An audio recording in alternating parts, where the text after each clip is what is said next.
Considering the sexy scenes he's read, totally 18 plus. Don't you know who you're talking to? Daddy. Strength to hold in what is trying to get out. Okay. Temptation. He lowers himself down between my legs and watches me closely as he pushes himself inside me. I cry out, moaning with pleasure, uncaring how feral and out of control I sound. Kyle moves slowly at first, kissing me so softly that I feel like I might explode. Then he pulls back and slams into me hard. I shall save you all from spiders. I'm an expert trapper and releaser. That's so sweet that you release them. I murder them.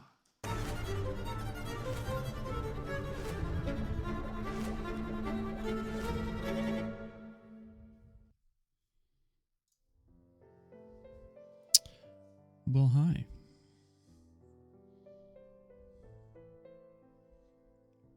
Newbie. And Jazz. What's up, Jazz?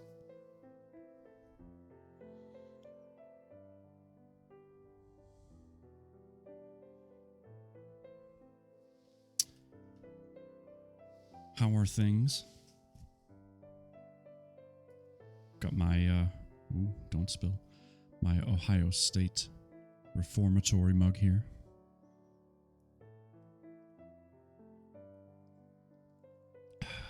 Hi, Kay.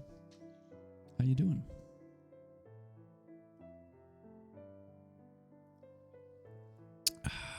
Nothing like a nice sip of hot tea, you know?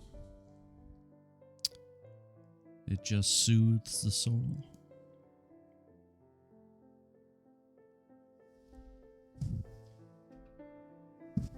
But anyway, I hope everyone's had a good weekend. We don't want to talk about that? Oh, I'm sorry, Kay. I am sorry. Newbie's doing swell. That's good.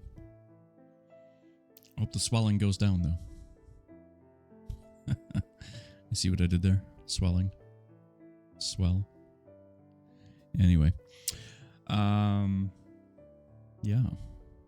It's been an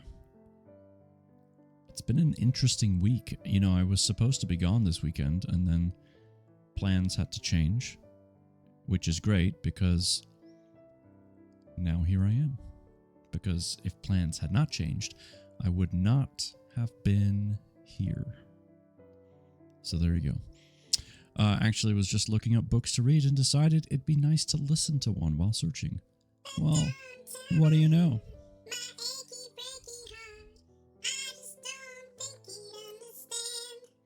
And there's a stunt mama's mama.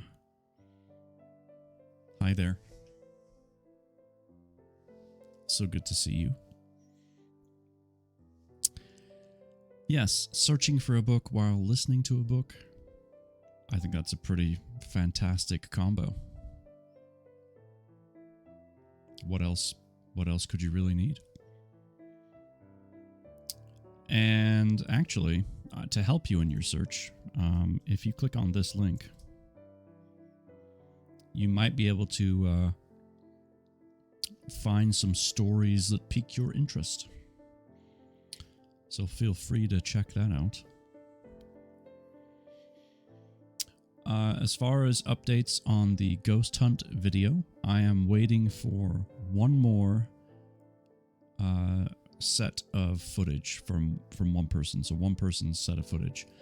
Once I have that, I'll be able to review it, pluck out the good stuff, and then put it in the video, combine it all, and I'll be done. So I make it sound like it's one last thing, but it'll be about, depending on how much footage I need to review, it could be anywhere from 2 hours to 5 hours more worth of work. But we're really close to the end because I've already put in God, at least 15 hours worth of work into this video so far. So I'm excited for it to be done. And then the plan is everyone in the group that was part of the hunt, we're all gonna get together in Discord. We'll do a watch party so that everyone that was involved can see it first, kind of get their first-hand look at it. And then after that, everyone will be able to use it and disperse it, however they want. So I'll be uploading it to YouTube so that way it's easily accessible. But yeah, that's kind of the plan. So hopefully the last set of videos and images and whatever else will be uploaded tonight. Fingers crossed. Not holding my breath, because that's a long time to hold your breath. But if everything lines up by tomorrow, I should be able to finish up the video. So let's hope. And hey, Killa, what's up? How are you? And yay, indeed, I'm excited.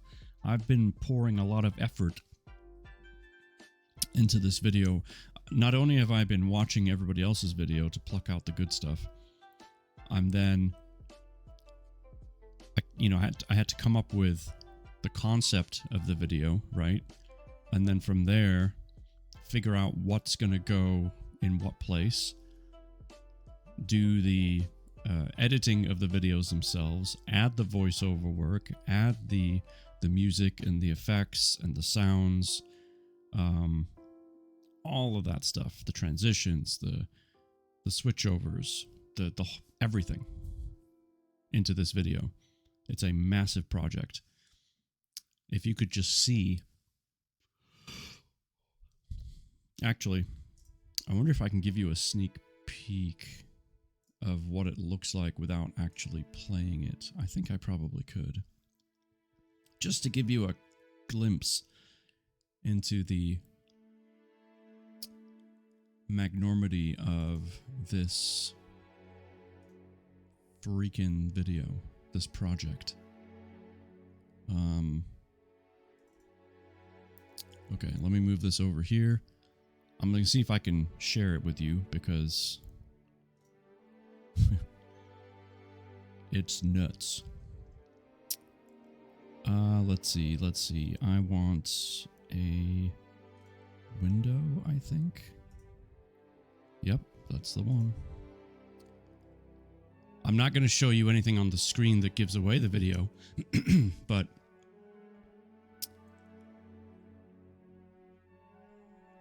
let me just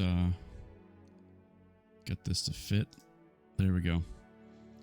So everything you're seeing down here at the bottom, where my mouse is kind of wiggling around, that is a lot of work right there.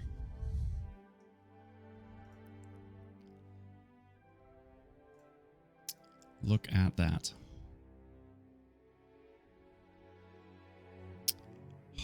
Holy crap. So yes, I'm looking forward to showing this off. But until then, eyes off, okay? Eyes off. All right, let me show you your puzzle, because I have it up here somewhere. For anyone that is interested, this is your next Christmas-themed puzzle. So feel free to dive into that if you wish.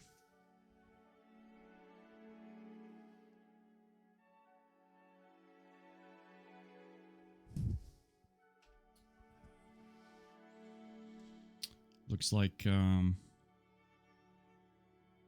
little, I think it's, I don't know if this is off of a show or a movie or something, but it kind of has that look and feel. Either way, it's a nice little Christmas video. Yeah. In the meantime, let's get into the book.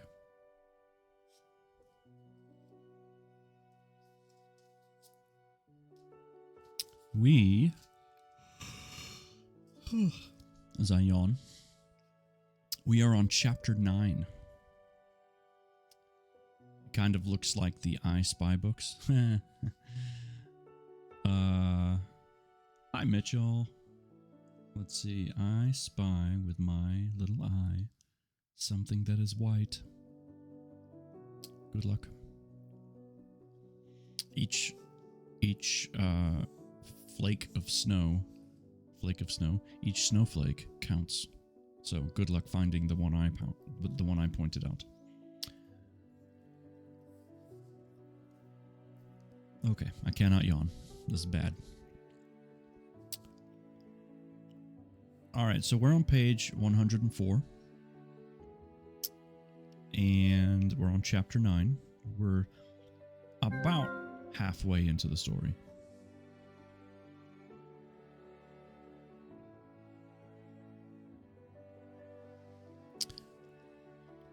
Stop. I know.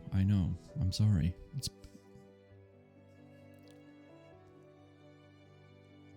I went out today with a friend of mine, and we did a little bit of Christmas shopping, got some lunch, did some shopping, hung out. It was pretty fantastic. It was really nice. Got to do that more often.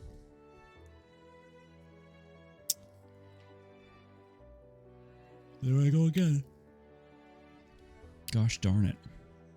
And there's Stunt Mama.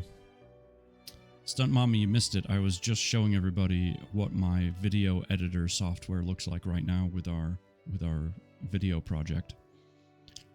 It is ridiculous. I'll give you a quick glimpse just so you can see what everyone else got to see. Check this out. Wait, I'm on the wrong screen. Hold on. Look at that. Look at that.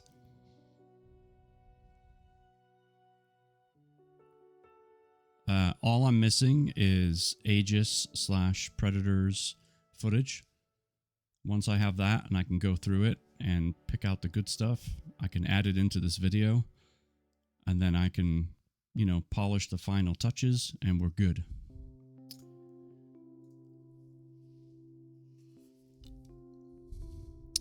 So, the sooner they get me their stuff, hopefully tonight, the sooner the video will be ready. Yeah, I probably put about at least 15 hours. I should have tried to count, but I've put at least 15 hours into this video so far. It'll probably be another 2 to 5 hours by the time I'm done with the last stuff. So, and hey, Supernatural, what's up? I was lurking your stream a few times this past week or so while you were doing your workouts and whatnot. It's good to see you. Stump Pop is down and out. He's pretty sick. Oh no. Well, tell him I hope he gets better soon. Take some airborne, drink some of that stuff, get some rest, eat a banana. And in the meantime, it's reading time, okay? Chapter 9, page 104 in the printed copy.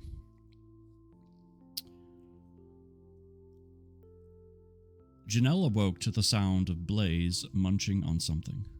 Her headache was back with a vengeance. She forced open her eyes and focused on Blaze's stall. He's been in bed all day and got all the meds. Okay, well, then he's doing the right thing.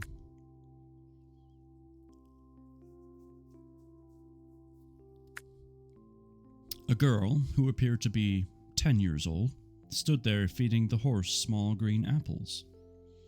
Janelle tried to speak to get the girl's attention, but a small cough came out instead. Startled, the girl turned around. I guess that works too, Janelle thought. Oh, the girl exclaimed. You're awake. She offered Blaze the last apple in her hand. His blubbery lips lopped it up from her flat palm. She turned toward Janelle, who struggled to her feet. Please, don't get up on account of me. I won't tell my da you're here.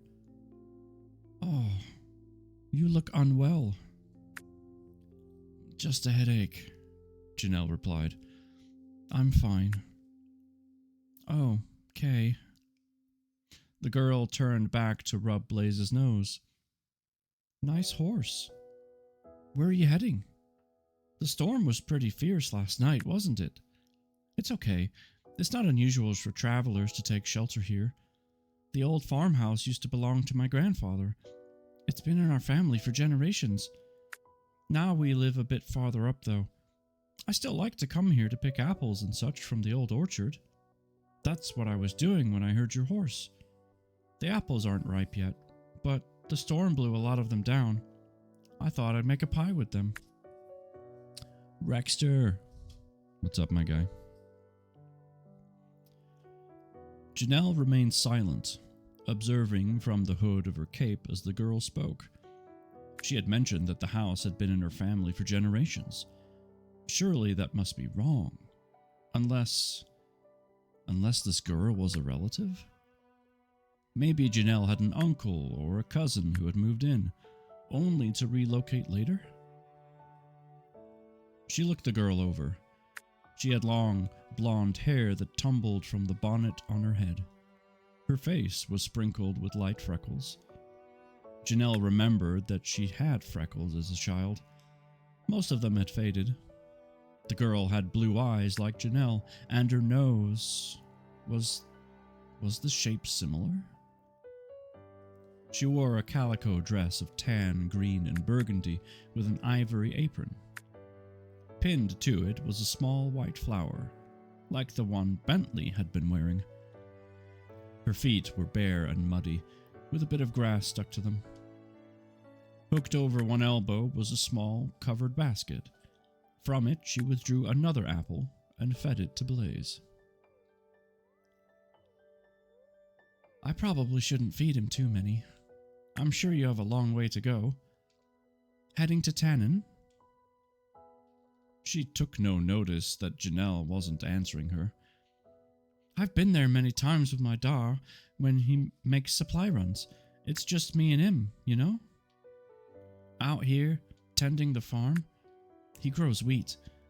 Once a year he makes the journey to Felspar to sell it at the market there. She pronounced Felspar. The girl pushed back her bonnet with a smile. I'm Wilhelma. My da calls me Willie, though. What's your name? Janelle. She spoke it without thinking.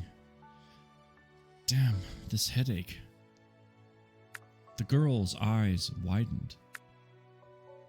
Janelle? Her hands went to her breast. One touched the white flower pinned there, and she clasped it into her hand. Alarm quivered through Janelle. Her program flashed on, battle ready. She reached for her sword, which lay on the ground beside her. Oh, please, don't worry. I'm not going to turn you in. Goodness, no. You are that Janelle, aren't you? See, I'm wearing your flower. I would never betray you. You are my hero. Her eyes glistened. Janelle was confused. She remained seated. Wearing my flower? Yes. Oh, you don't know. It started about a week ago, I guess. At least, that's when we heard about it. About you. Everyone loves you, Janelle. You give us hope. We all know Trustee is looking for you, but have vowed to never help them. I don't know how many towns are doing this. Tannen is one, possibly Felspar as well. I don't know. Anyhow, your supporters will wear a spring lily, and my da swears you're his long-lost sister. Except, her name was Jenny, but... Are you okay? The room spun at the mention of Janelle being the girl's father's sister. That would make my head spin too. The girl's father's sister, yes. Her head throbbed and her stomach threatened to empty itself of what little bile it held. "You look a little green," Willie said. "Want an apple?" She thrust an apple into Janelle's face. Choking back bile, Janelle shook her head and averted her gaze. The room spun faster, and she closed her eyes and planted her face in the dirt of the stable, moaning. Footsteps approached. The girl ran to the entrance, called out, "Da!" and came back inside. "I think she's sick, Da," she said. "It's Janelle. Da, it's really Janelle." Rough hands turned her over. She opened her eyes. The room still swayed, but the vertigo was passing. She looked up into the eyes of someone at once both familiar and a stranger. His name suddenly came to her. "William?" His face lit up. "Jenny? Is it you? Is it really you? Come, let's get you cleaned up and get some warm food in you. You look a fright." He helped her to her feet, and she allowed him to lead her into the morning air. The sky was still gray, rain still fell, but the worst of the storm had passed. A horse-drawn wagon, similar in make to Orion's, stood by the road. "We're just a little up the road. Came here to make sure the storm hadn't brought down any trees. Plus, Willie here wanted to collect some apples."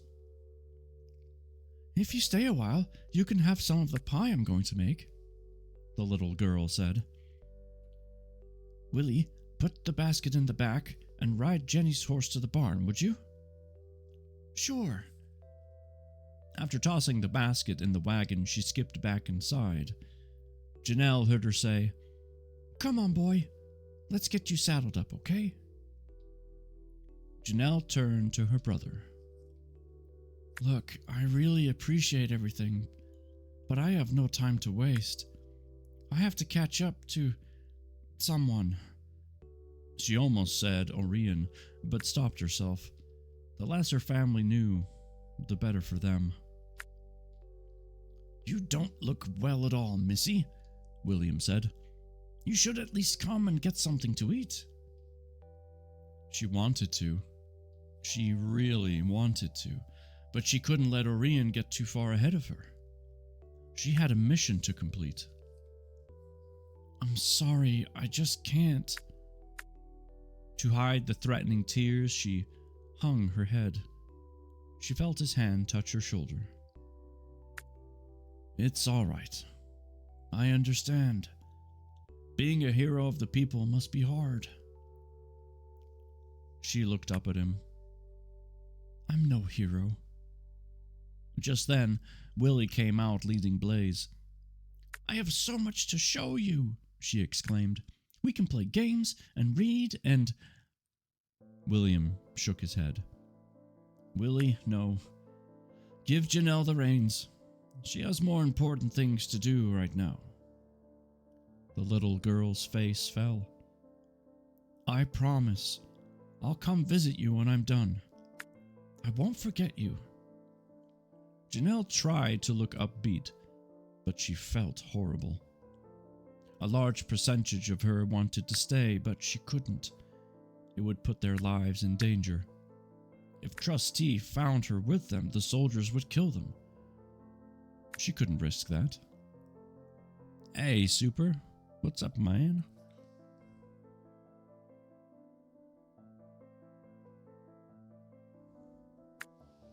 "How you doing? And hey, Jen. It's good to see you as well." We are partway through Chapter 9, just so you know.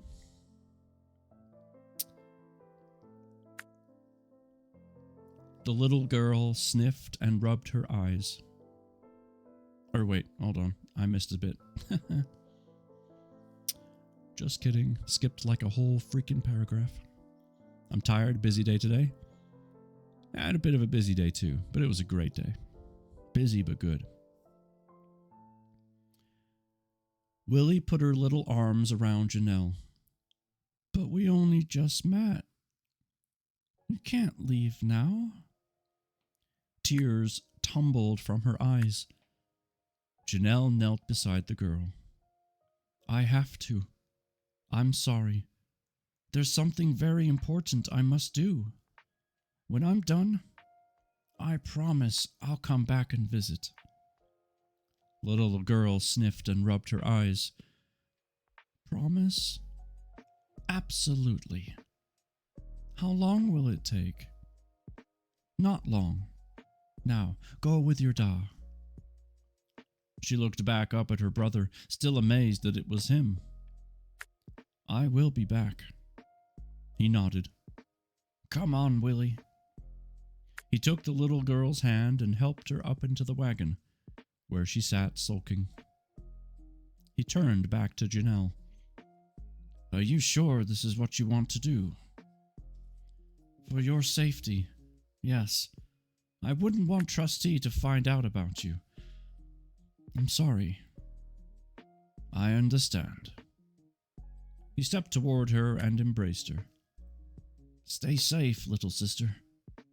You make us all proud. He stood in place for a second while he settled himself in the wagon beside Willie. Then she mounted Blaze and urged him into a canter, not looking back at them as she passed, because if she did, she'd never want to continue on. 2 days later, Tannen came into view. Unlike the close-knit town of the forest, Tannen was spread out. The houses were mostly single-family units with nice large lots, the kind of place you'd like to retire in, Janelle thought. The north side of town held the commercial district, while the south side, homes bordered a small graveyard. Beyond that were the communal fields of the town. Almost every house featured livestock, from cows to goats to chickens. Hey, Stunt, is this where you live? Janelle recognized Orion's old residence immediately. The memory played in her mind once again. I'm 5 years old. Until she pushed it away. Orion no longer owned the house. A young mother sat on the porch, rocking with a babe in her arms. A young boy, about 3 years old, played in the dirt in the front yard. Deciding not to disturb them, Janelle headed for the commercial district instead. If Orion was still in town, the local tavern would be her best bet. She tied Blaze to a hitching post near the tavern. It was just after noon, and the district was busy with townspeople visiting the local businesses. Hey, Jennifer, our author has arrived. Good evening. Good to see you. Hope you're doing well. To her surprise, many of the townsfolk wore white flowers on their breasts.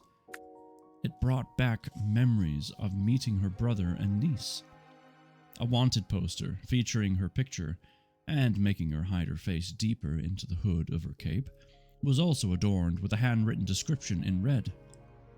Hero, it proclaimed. The reward money of 100 gold pieces was marked out. The dark, heavy atmosphere inside the tavern made her swoon after the sunny outdoors. She had to catch herself on a table before making her way up to the bar. She ordered a minty alcoholic drink called a Tannen Mint. Taking a quick glance around the room, she did not see Orion anywhere. When the barkeep brought her drink, she asked him if he knew or had seen Orion Dre. Orion Dre? Yep. He's here the other day. Paid his respects to his family, then moved on. Do you know where he was heading? She asked, her heart sinking at missing him again. He didn't say, no. But I figure he's heading to Vilvian City. That's usually where he goes afterward. They are known for the best sake, and he's known for loving it. She threw a silver piece on the counter and downed her drink in 2 gulps. "Thank you," she said, and hurried out. A woman was selling flowers from a cart nearby. On a whim, Janelle purchased a small bouquet of white flowers from her. Spring lilies. The woman had a single blossom of the white flower pinned to her breast of her gingham dress. You love the accent? Thank you. I kind of go with the flow. She gave a startled intake of air when the wind rustled Janelle's hood off her head. Janelle smiled at her before recovering her hood. Then she turned back to Blaze and fled the square. I'm imagining that scene, like the woman at the stall's like, and then Janelle's like, "Ride like the wind, Blaze." Anyway.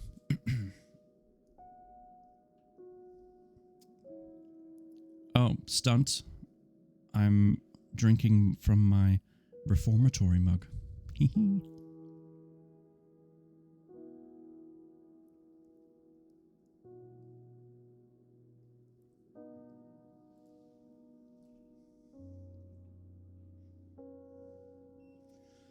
Or at least I was. It's practically cold now, so never mind. But it was there.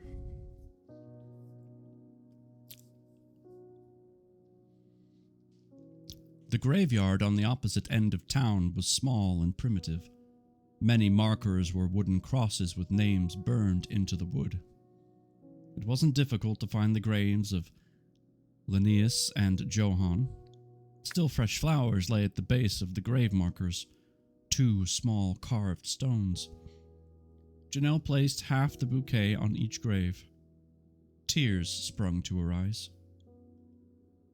"I'm sorry," she whispered. "I'm so sorry." Orion might never forgive her, but she hoped these 2 somehow would.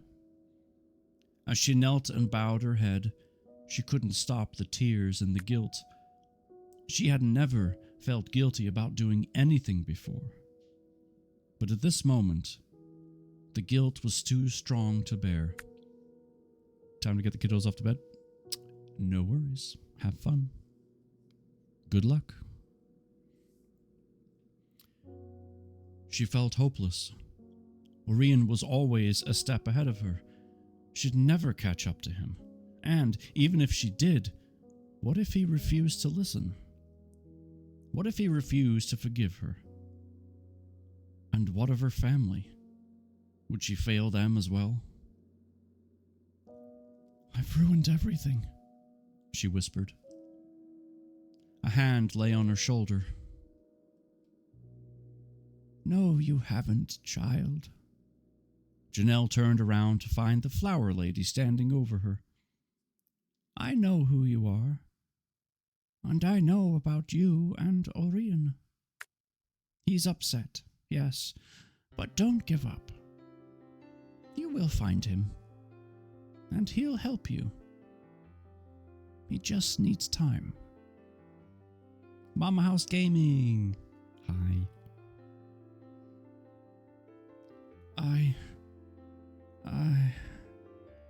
How do you know this?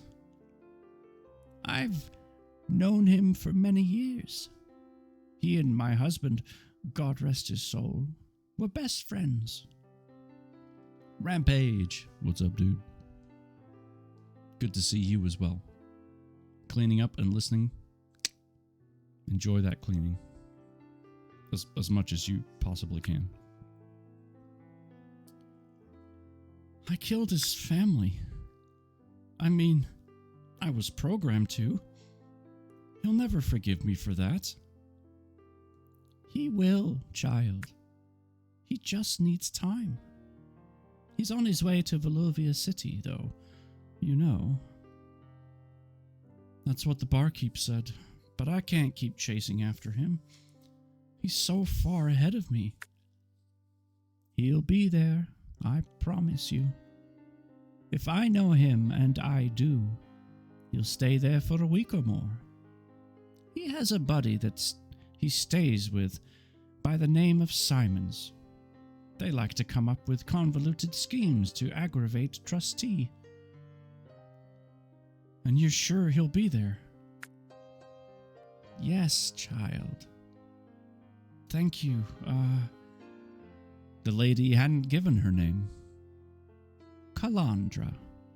Tell Orion hello for me when you find him. And tell him I said, told you so. Janelle smiled. I will. Thank you. She mounted Blaze, and they were on their way once more. The road to Waterton, and beyond that, Voluvia City, headed southwest from the commercial district of Tannen. Her third day back on the road, the skies darkened again. She had a long journey ahead of her, and feared another storm. Waterton was still 2 days away, with Voluvia City another 3 days after that. She rode Blaze hard, trying to keep ahead of the rain and to cut time off her traveling. The horse had heart. He did his best for her. Sometimes they'd ride halfway through the night before stopping. She always rubbed him down. One night they stayed at a supporter's house. After recognizing her, the family gladly took her in. Blaze stayed in a warm stall, out of the cold rain, with fresh hay that night. In the morning, he was rested and ready to go. Janelle wished she felt the same. Her headache was getting worse. She'd pushed another vial of a draft at a small country store a few days ago, but it no longer worked. It took the edge off, but it was getting harder for her to concentrate. Sometimes vertigo would hit, and she was afraid of falling from the saddle. A day out of Waterton, the rain took a turn for the worse. Drops fell like ice from the sky. Soon she was shivering. Drenching rain flooded the road in many places along the route. Janelle's hands were so cold and wet that she could barely hold the reins. The chill settled deep into her bones. Her head felt like someone had jabbed an ice pick into it. She couldn't think straight. She kept seeing Orion up ahead, but when she called out his name, he would sprint out of view. Then Blaze balked at what appeared to be a wide, flooded area on the road. Ripples on the rain-tattered surface signified a current. Janelle could not keep her seat. When Blaze sidestepped, she tumbled from the saddle and landed with a splash in the water. The current tugged at her, but it wasn't very strong. The water felt oddly warm. Comforted, she drifted into the blackness of her mind. And that is the end of chapter 9. Ba-ba-da-ba. How's everybody doing?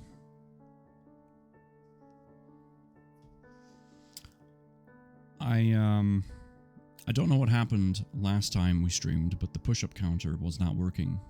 For those of you that may remember, I tested it today.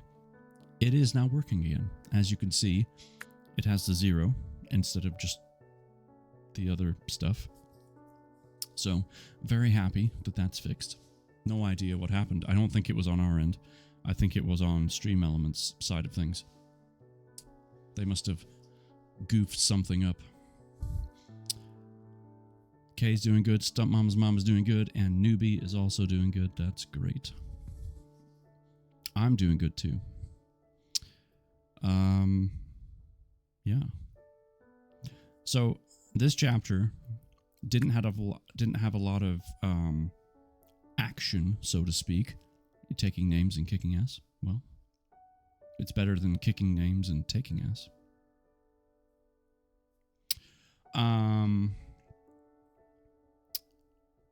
Doing good since I'm out of work. Awesome. Oh, and there's the push-ups. Okay, great. Well, let's double check my my count, shall we?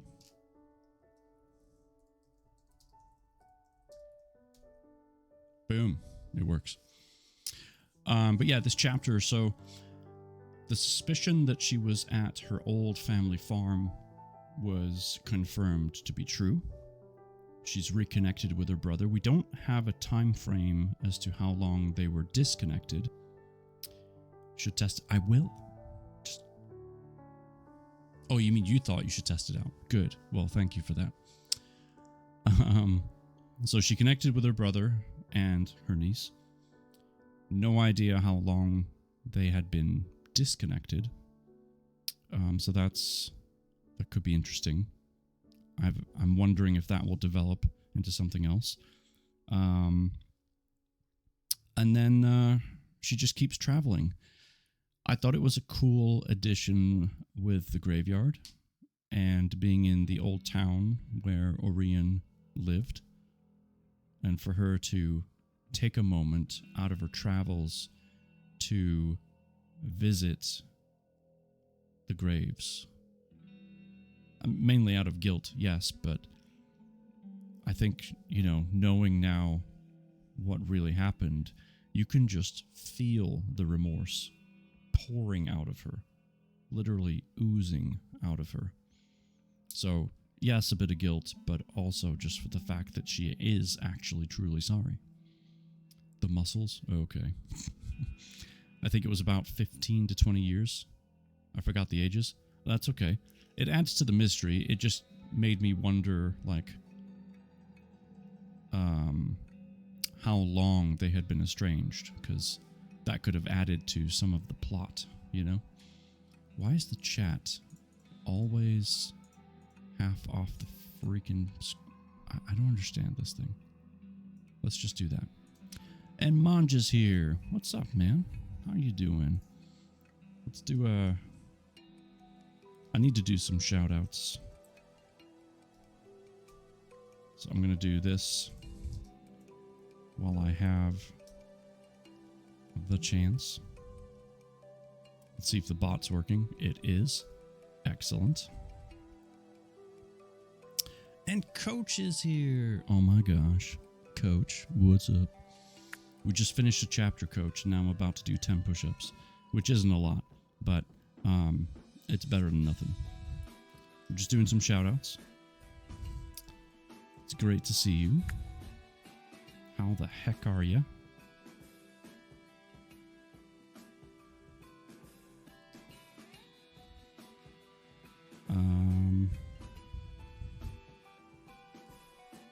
I love these shouty things. They're great. They give such a cool insight. I'm doing pretty good. Thank you. Doing pretty good.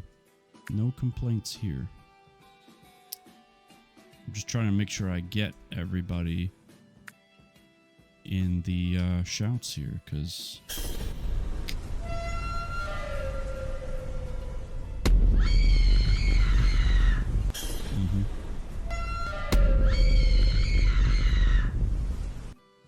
Thank you for that.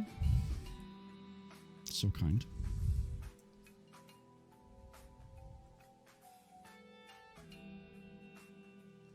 Okay, did I get everybody? Jen's back for a bit. Good idea. Take a break from the cleaning. Who am I missing? Did I get everybody? Okay. That shout out, what did it say? The glitter-loving, cat-cuddling streamer who's all about the spooky life. From babysitting ghosts and phasmophobia to building snowmen. They keep it... they keep it loud and wholesome. Celebrating partnership with a 12-hour subathon. That's right. Partner. All right. I will do my 10 push-ups.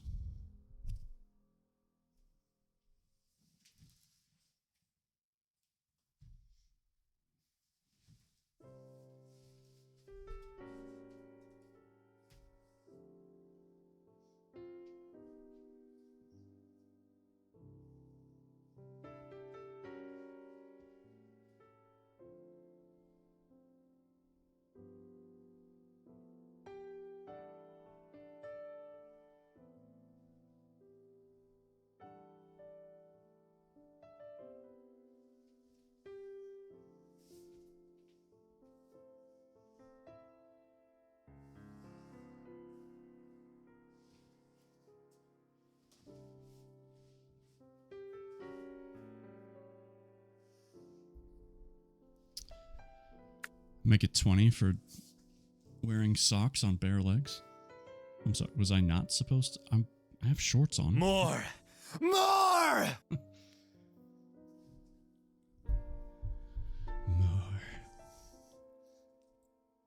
More? You can't handle more.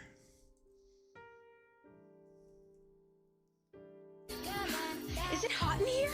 Are you hot? I mean, you are hot. I do have the fan on, so it's not that bad.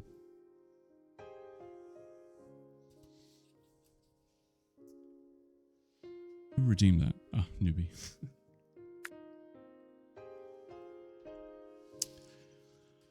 All right. You know what? Let me check real quick to see if I have new videos that I can use.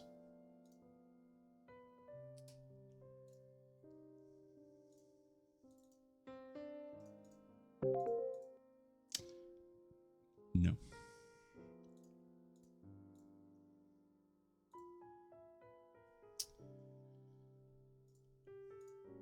I do not.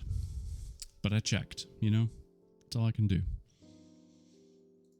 If anyone talks to Predator, Aegis, I need their videos.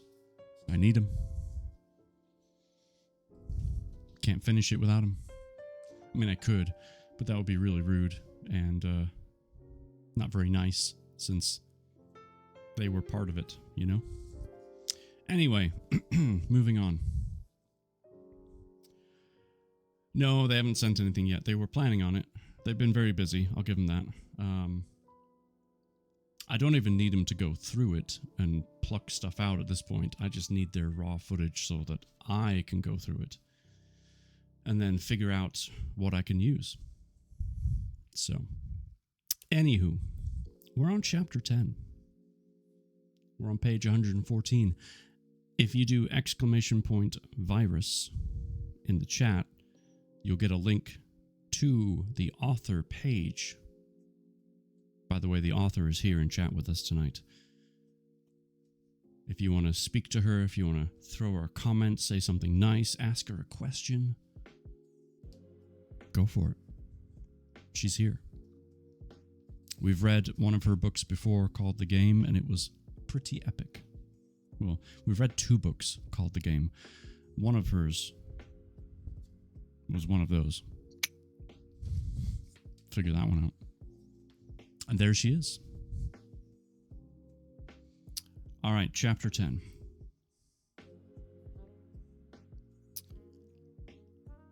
His scar was still pink and fresh, yet Jack was already back out on patrol.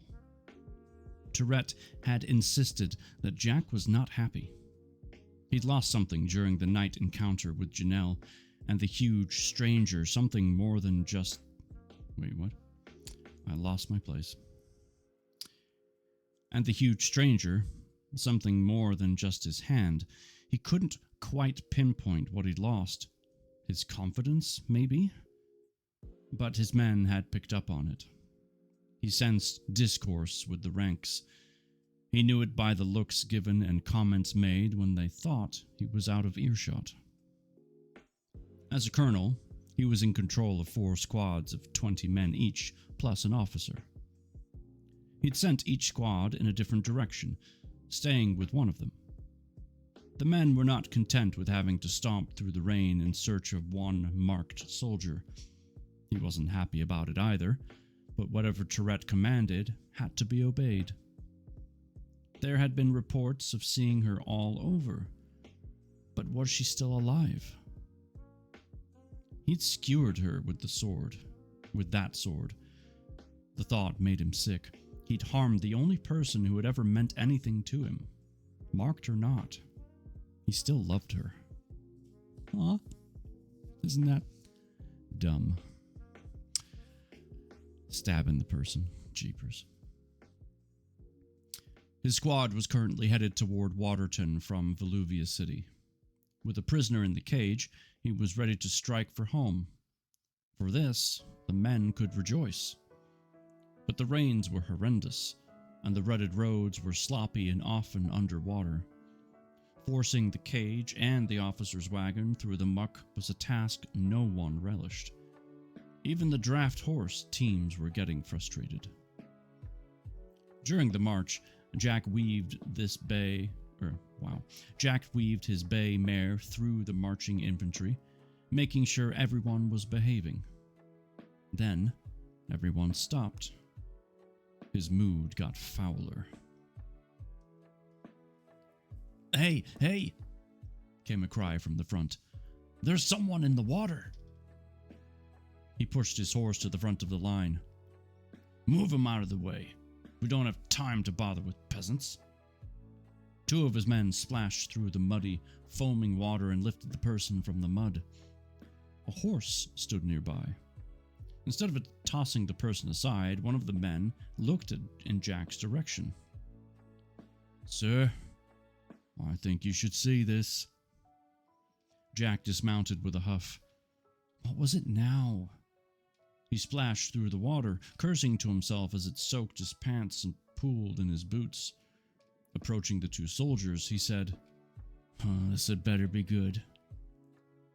The two soldiers who had called him overturned the body so he could see her face, for it was most definitely a female. In fact, it was Janelle. He spoke her name in a whisper, then louder. "Give her to me. Robertson, to my wagon. Stat!" The soldier saluted. "Yes, sir."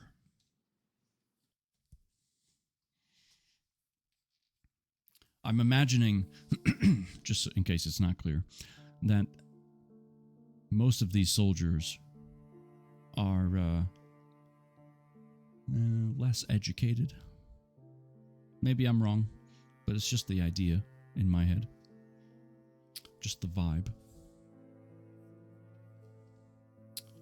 Educated, and whatnot. As he gathered her in his arms, noting how frail she looked, he shouted, loud enough for the entire squad to hear. All they need is the program? Exactly. "We're making camp here tonight." There was more grumbling as the troops just wanted to get home. Water ran off of Janelle in little rivulets. Her face was streaming with it, her hair dangling and dripping. She looked lifeless, like what you might expect to see when someone mentioned a drowned rat. For the moment, he wasn't even sure if she was still alive. But as he sloshed back through the water, she started coughing. Water expelled from her nose and mouth. He laid her on the side on the muddy road and let the water drain from her lungs, helping her with little presses on her chest. Her eyes fluttered open briefly before closing again. She took in a deep breath and coughed, deeper this time. More water dribbled from her mouth. Then she started to breathe normally, if not a little shallow. He picked her up again and carried her to his wagon. Robertson was already inside, booting up the computer and getting ready. Jack laid her on his cot and stripped her soaking wet clothes from her body. Robertson had a couple of towels ready and handed them to Jack when he held out his hand. He rubbed her down, stopping a moment to touch the scar on her chest. That night. But he didn't have time to think about it now. Janelle's teeth started chattering. He threw a blanket over her. "Janelle, just do !puzzle, Manja, and that will get you into the puzzle, my guy."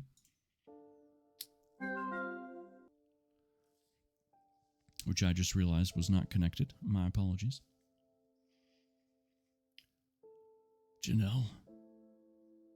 Janelle, can you hear me? We're going to hook you up to the computer to see what's wrong. No trusty soldier should ever be in a state like this. It was nearly impossible for them to get sick due to the program. Robertson, where's the cable? He turned to onto her right side, facing away from him. Jack moved her hair out of the way. Robertson handed him the cable. When he went to insert it into the port behind her ear, she reached up and tried to pull it out. He eased her hand back by her side. "Don't, Janelle. We're trying to help you." She attempted to say something, but only a squeak came out. "Shh. Don't speak. We're trying to find out what's wrong." Her face went slack as she passed out. Robertson began typing on the keyboard. "That's odd," he said. "Colonel, sir, it won't connect. It's not even acknowledging that she's connected. Try a different cable. Maybe this one's faulty." Robertson switched the cable for a new one. "Still nothing, sir."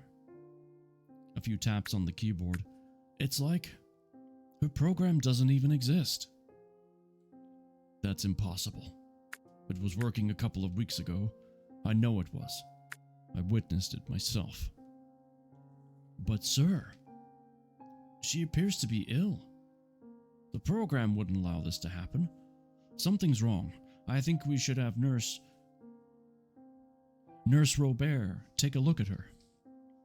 I had to look at that name for a second to make sure I was going to say it right. Robert. Jack nodded. "She may be able to help. Go get her for me." With a quick salute, Robertson left, slamming the door behind him. Jack touched Janelle's flushed face with his left hand. The skin was hot beneath his fingers. He placed his hand on her forehead. She appeared to have a high-grade fever, yet the rest of her body felt cool. Whatever was wrong with her originated with her program. Nurse Robert only had to look at Janelle to know what was wrong with her. "It's a vitamin deficiency. She's been AWOL, 6 months? Probably not eating right." I can't turn the page. The nurse was a few years older than Jack, and she knew her stuff. He had been glad to have her in his squad. "Can you help her?" he asked. She opened her black bag. "Yes, sir. First, we need to lower the program's temperature." She took a syringe filled with a clear liquid out of her bag.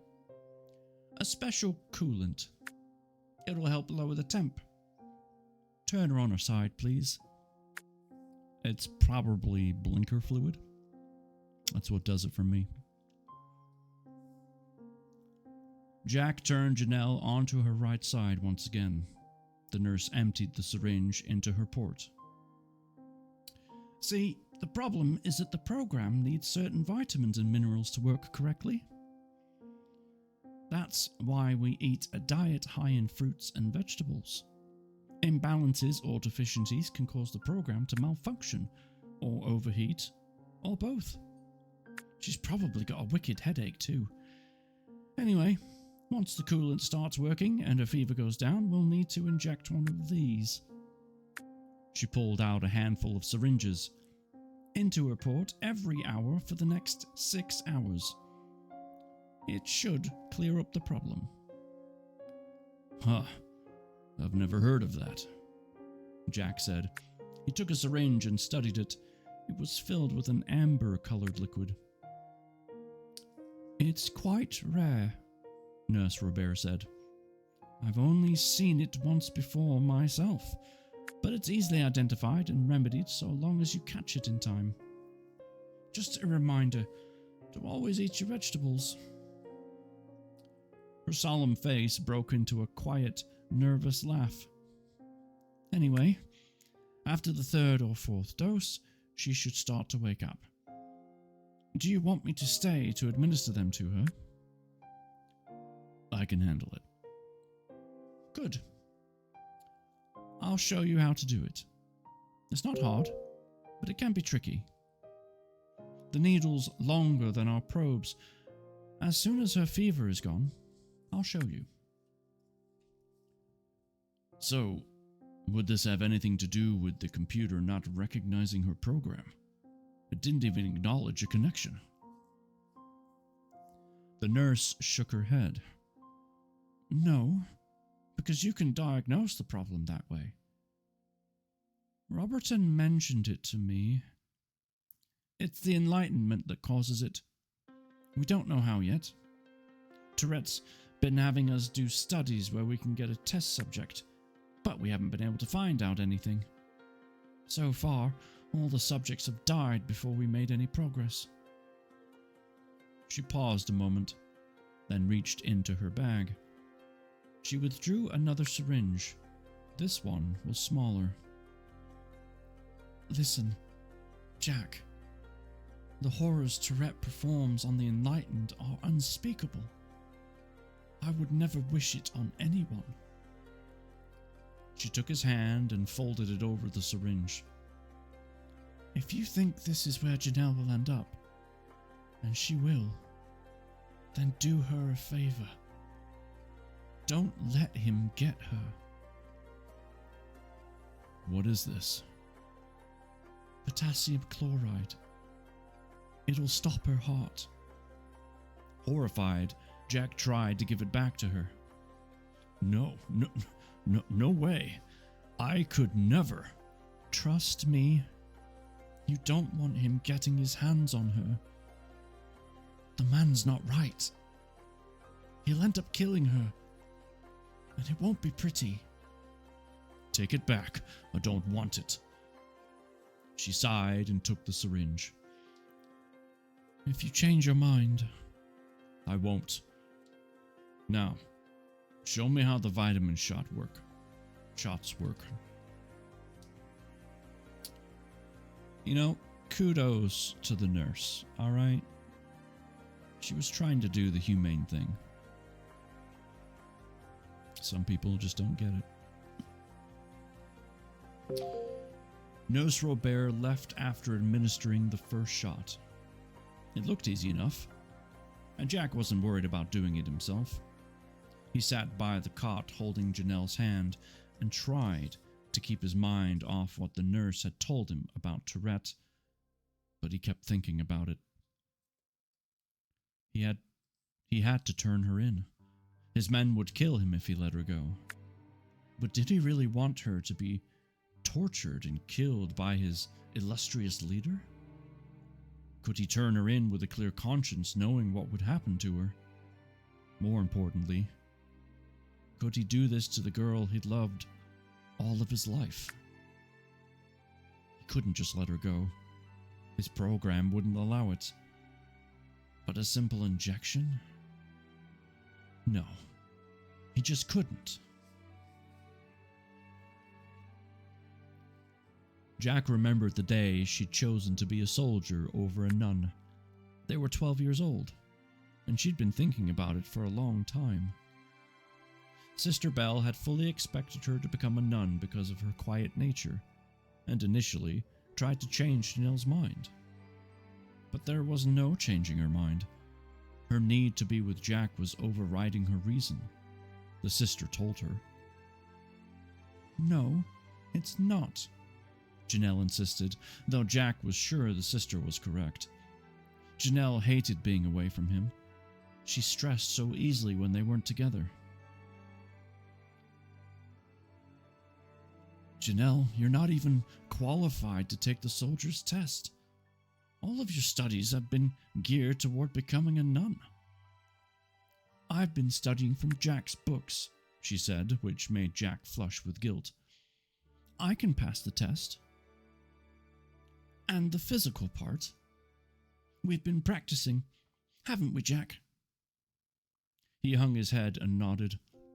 All those times he'd only taught her and sparred with her as an excuse to stay close to her, for he needed her as much as she needed him. Even he admitted she filled a hole in his heart. A hole torn the day his family had died in the fire. She's real good at sparring, he acknowledged. I've already signed up to take the test, Janelle said. They didn't tell me I couldn't. Sister Belle sighed. You would make such a good nun, she said. It would be a shame to waste your talent. You won't go far as a soldier, even if you pass the test, which I doubt you will. But she had. Her test scores had ranked higher than anyone's in the past 10 years, and she'd risen to become the highest female officer ever in Trustee, and in such a short amount of time. He knew of her struggles, though. How she'd tried and failed to pass the test for colonel. It had seemed she would remain a major forever. But then, the Enlightenment had happened. When he first heard the reports of her enlightenment, fear stabbed into his heart like an icy dagger. It couldn't be. Not her, not his Janelle. She was, in the minds of many, a model Trustee soldier. No signs of discontent, no signs of questioning anything. That was how Tourette caught most of them. Jack knew this. Tourette would let them continue to think and act and discover. Then he would have soldiers waiting outside the computer room when the inevitable happened. There had been no guards that day for Janelle. Her enlightenment was unexpected, which had given her the chance to escape.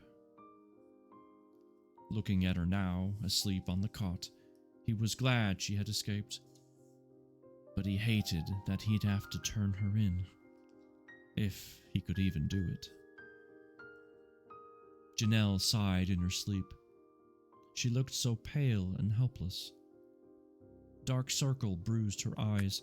It reminded him of how she had looked earlier when they pulled her from the water. Dead. Drowned. He wanted to cry. He continued the shot regimen. After the third shot, he became worried. Except for a couple of mumbles and sighs, Janelle showed no sign of waking up. After the fourth, he almost got up to fetch the nurse, but immediately decided against it. Half an hour later, she opened her eyes. And that is chapter 10.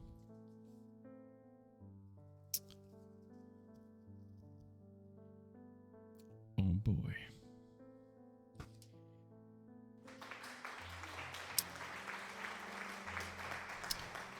A worthy applause indeed. I really like this story. Not gonna lie.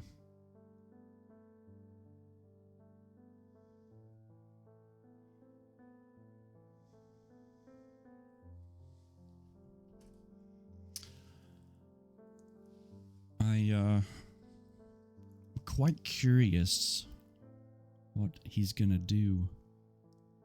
I also thought it was very cool how, Jennifer, you changed the nurse from calling him Colonel to calling him Jack, his name, when she was trying to get a bit more, like, look,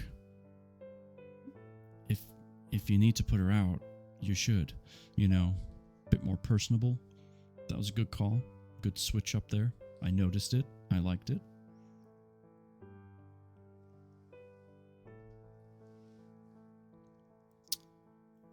Yes, indeed.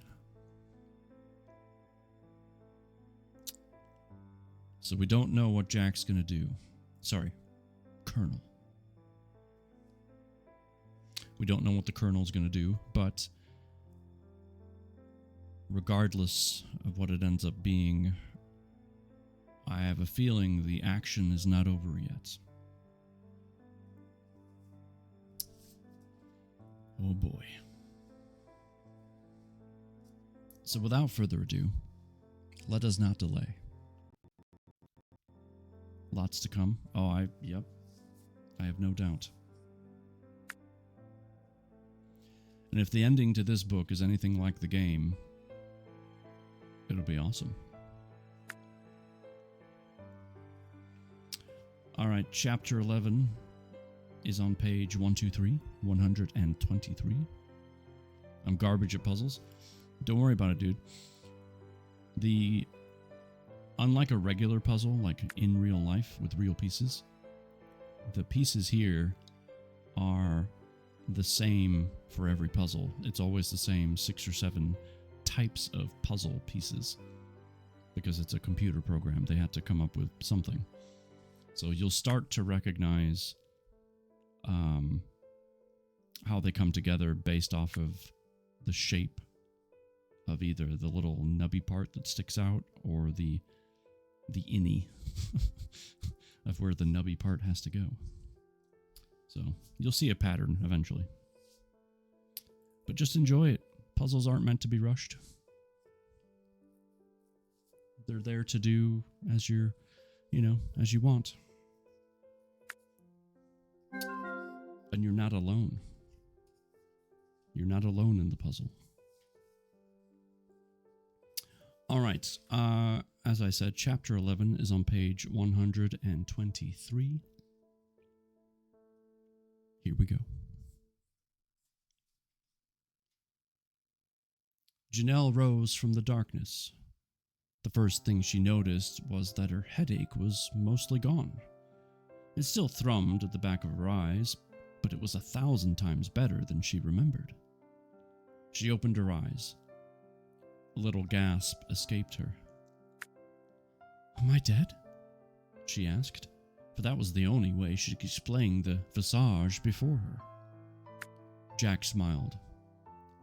"No, and neither am I." She tried to sit up, but dizziness overcame her, and she fell back on the pillow. "Don't. You're not out of the woods yet." And a little gas escaped her. Well, that's also very possible.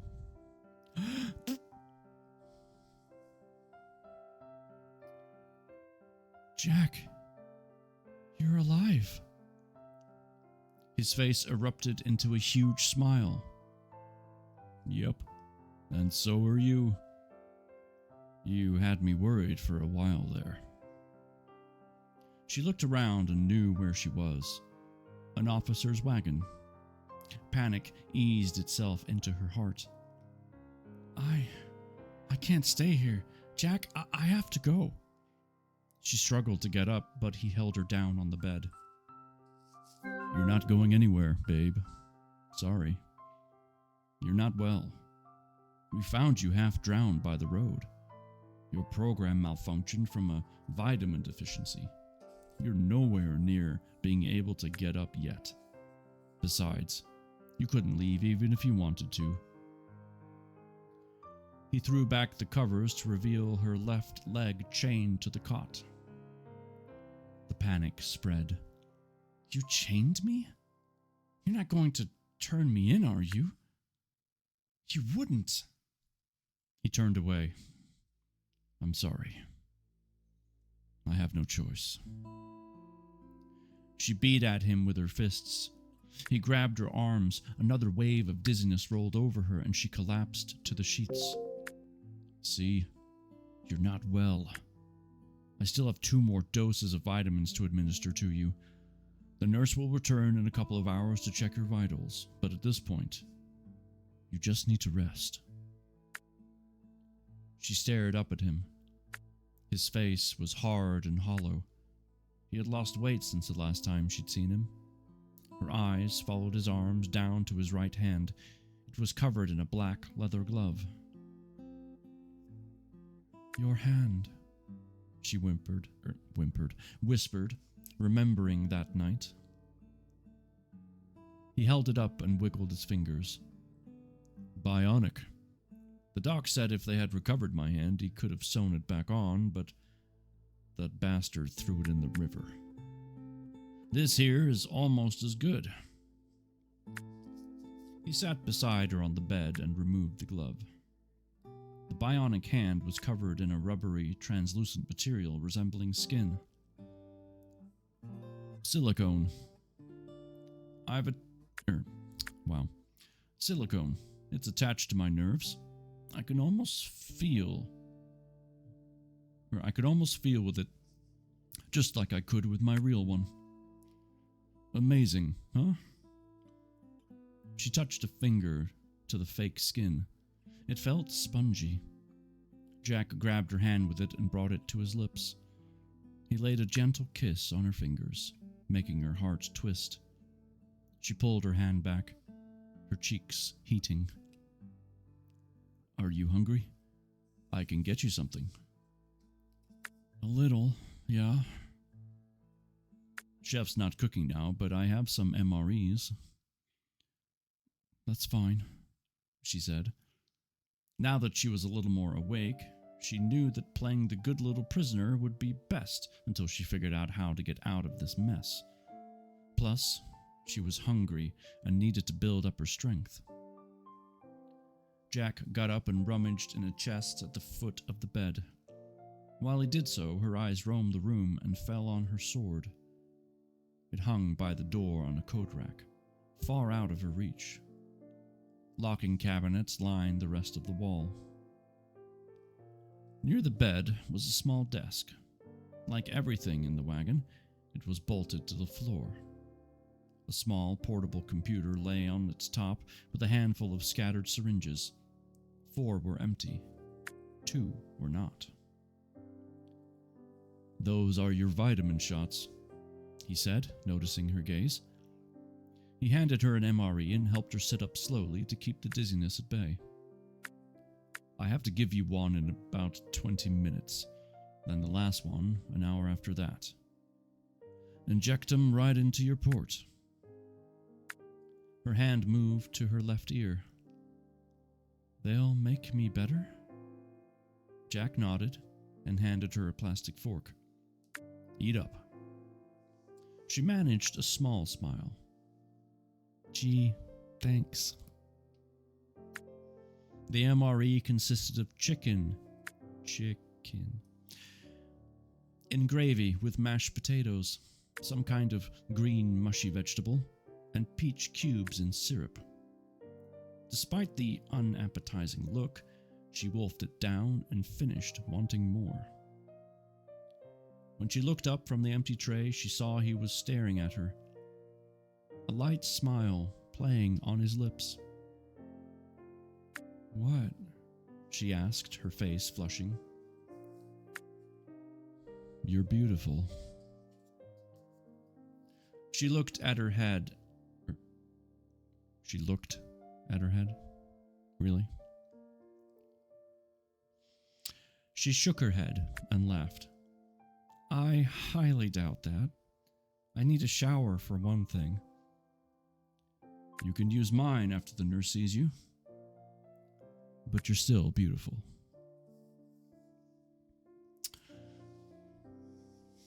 What a lovebird. While he has her chained up. So romantic.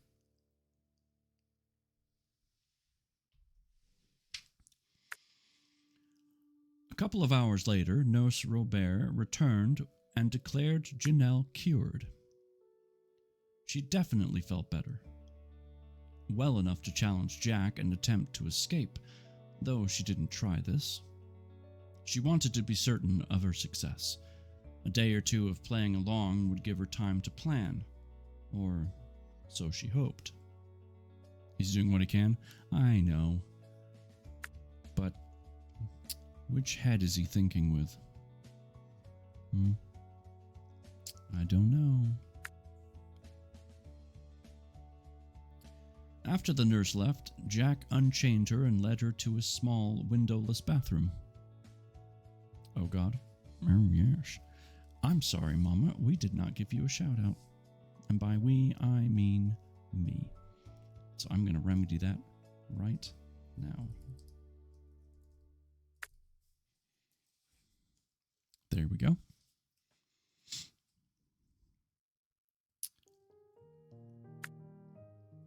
At first, he remained just outside the door so she could relieve herself in privacy, but as soon as she started the shower, stripped to just her underwear, he tapped on the door. "Mind if I join you?" he asked when she opened the door a crack. Intrigued, she swung the door open enough for him to slip through. There was barely enough room for the both of them, and then he grabbed her shoulders and planted a kiss on her surprised lips. She did not return the kiss, too stunned to react. "You don't know how happy I am to have you back," he said. Her eyes dropped to the floor. Unease came over her. She felt like she was 6 again, too shy to meet his gaze. "Jack, I don't know if I'm..." She lifted her eyes and stopped mid-sentence. He had pulled off his shirt. A huge scar marred his chest. She should have expected it, yet she wasn't expecting it to be so expansive, so pink and raw. "Oh, gods. He really did a number on you, didn't he?" She reached out and ran her finger along the length of it. That's what every guy wants a girl to do. Just reach out and run anyway. The scar ran diagonally across his torso. It started just below and to the right of his left nipple and ran up and over his right shoulder, where Janelle suspected it ended at the same spot on his back. Orion hadn't been kidding when he'd said he'd cut Jack nearly in half. "Yeah. You're laughing so hard? Good deal. They said if he'd cut across the other way, I'd have died instantly. Bastard would have severed my heart, or cut it in half." "How did you ever survive? I mean, this is a serious injury, and you healed so fast. It took me a month to recover from the rollover. And a week just for this?" She undid her bra and pointed to the scar on her chest where Jack's sword had pierced it. He raised a hand to it. His touch sent a delicious shiver through her, which would have denied if he'd mentioned it. "I'm so sorry, Jen," he said. His words were quiet. "I'm so sorry I had to do that. I tried to fight it, I really did, but the program wouldn't stop." "You remember it?" "Every god's be damned minute. Tourette wouldn't let me forget. My failure, my punishment. After that, my men called me a stump licker." He shook his head. "Tourette wanted me to remember that I'd failed my mission, and that I'd let my emotions take over. But I didn't want to hurt you." "I know. I saw it in your eyes." She touched his cheek. "Oh, Jack. I missed you so much. I thought you were dead. I thought he killed you. I cried for you." Her voice cracked at cry. A silent tear tumbled down her cheek. Her throat closed up, making it hard to swallow. She hated and loved him so much right now. Jack took her into his arms. "It's okay," he whispered. He planted a kiss upon her trembling lips. "I'm here now." She pulled away, suddenly uncomfortable again. "The water. I'm sure it's warm enough now." She stepped out of her panties and into the shower, leaving Jack to take off his pants. The warm water cascaded down her body, washing away the dirt, grime, and tears. It felt so good that Janelle broke down in tears. Jack entered the shower behind her. She faced the wall so he couldn't see her crying. Everything came crashing down on her. Her mission, her first run-in with Jack, her time with Orion, her family, her failings. Everything. Never had she felt so helpless.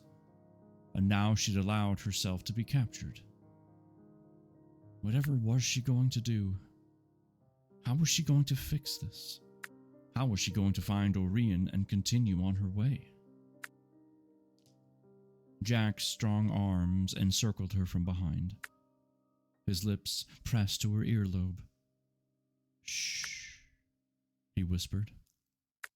"It's going to be all right, babe. I'm here now. I'll protect you, I promise." He started kissing the nape of her neck. He pushed himself against her. She felt his hardness. Her protests were weak. "Jack, no, not now. I can't. I just can't." "Shh, don't speak." He turned her so she was facing him and pushed her against the wall of the shower. Desire filled his face. "Jack, please, no." She tried to push him away, but he was so much stronger than she. He kissed her reluctant lips and put his hand between her thighs to explore her wetness. She cursed her body for betraying her and moaned at his touch. "It's been too long," he whispered, and entered her. She wanted to fight back, but she couldn't. Gods, how she'd missed him. She wanted to do this, but oh, how much she did. Every thrust made her moan. She'd forgotten how good he felt inside her, but she hated him so much right now, and she told him so. "Good," he whispered. "Hate me. Hate me so much."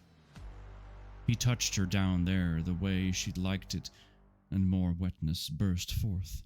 She shuddered against him as she toppled over the edge. He followed shortly and held her there for a few moments. She cried and hit at him, her fists slapping at the wet skin of his chest, at his scar. He grabbed her hands and held them behind her with one hand. With the other, he hooked a finger under his chin and brought her lips to his, drinking in her sorrow. When he let go of her hands, she embraced him and clung to him as the water cascaded around them. Her mind suddenly opened, and a residual memory flared to life. She remembered everything that Tourette had done to her that fateful day before her enlightenment. Struggling to force it back into the depths of her mind, she squeezed Jack harder. The tears fell again, and he kissed them away. And that is a wet ending to chapter 11.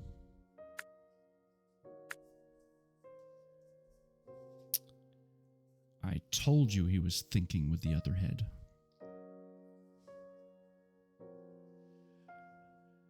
And she's just going through all the emotions right now. Jeepers.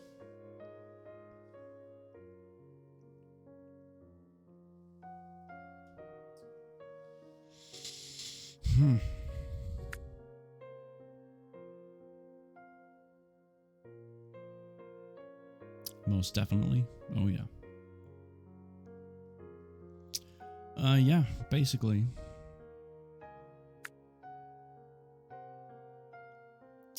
She definitely said the word no.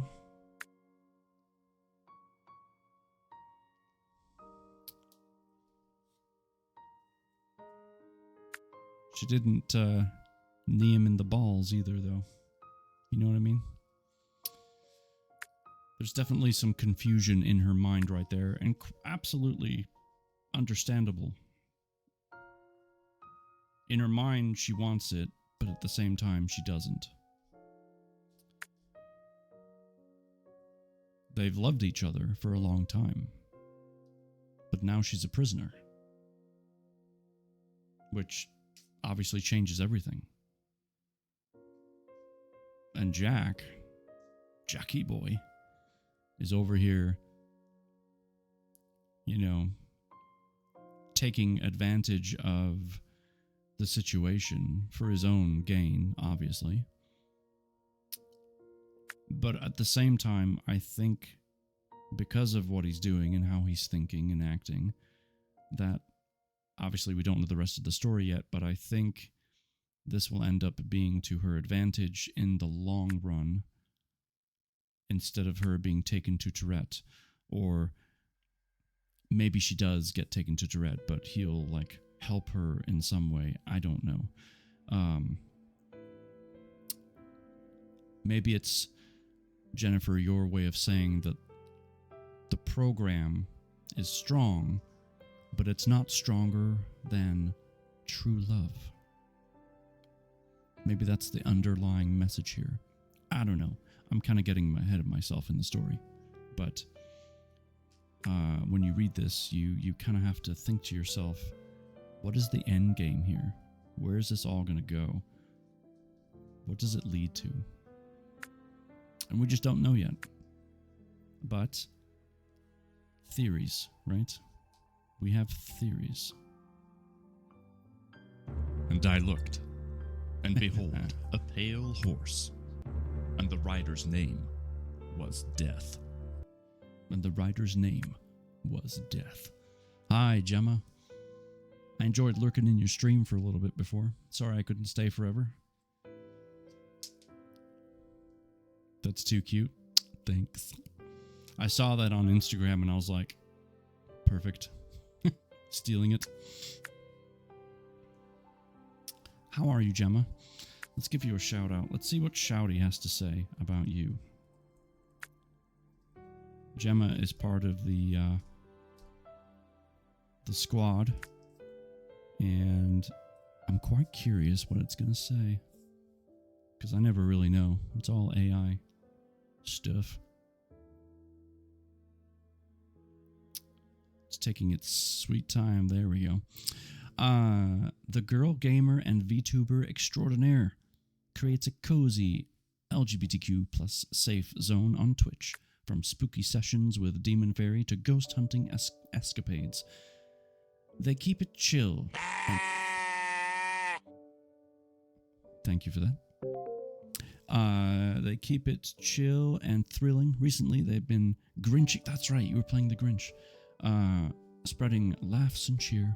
If you're 18 plus, join the Plat Squad for some Frisky Friday fun or birthday bashes.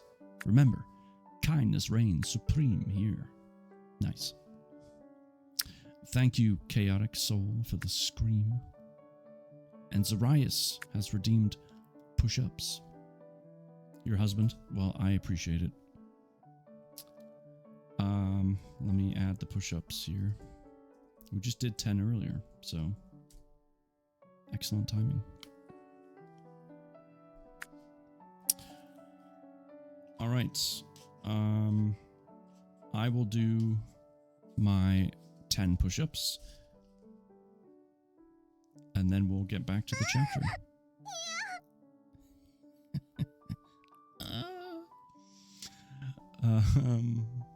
Okay. Push-up time.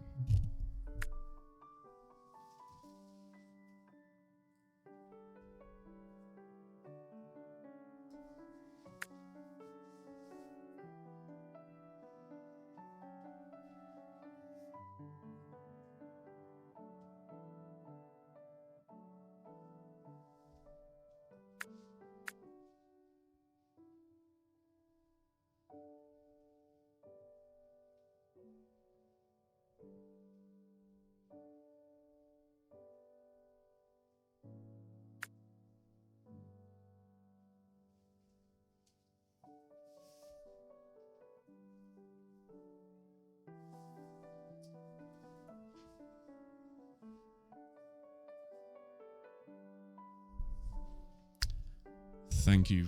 Jeez. Is it hot in here? Are you hot? I mean, you are hot. I mean... I am getting a little bit warmer, yes.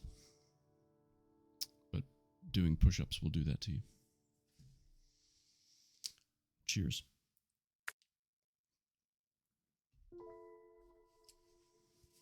Okay.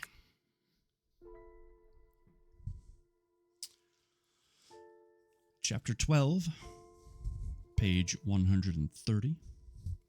About to head to bed. Have a good rest of your stream. Enjoy your peaceful sleep, Gemma. That sounds lovely. Thank you for popping in. I appreciate it. Everyone wave to Gemma. Good night, Gemma. Good night. All right, chapter 12. They set out early the next morning.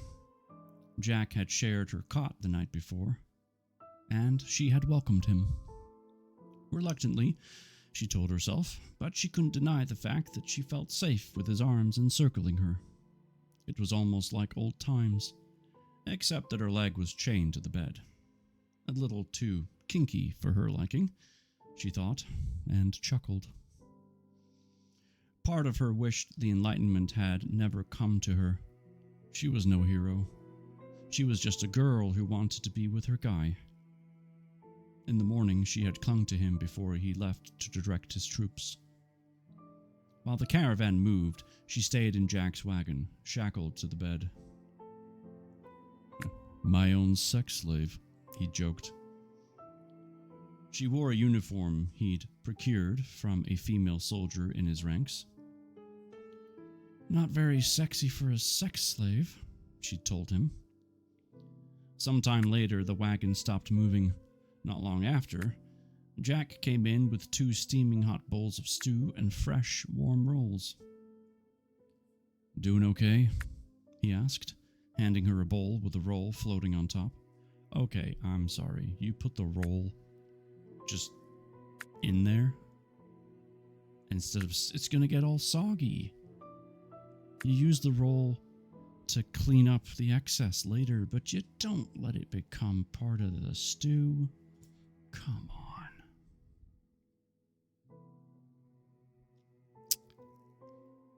I need to speak to the manager. This is not okay. Does anyone agree with me? Do you put your bread roll directly in the stew, or do you set it on the side? What can I say? I'm going to need you to edit this part of the book, please. This is going to cause a riot. He didn't have enough hands. No excuse. On the side? See? Thank you. I'm just saying.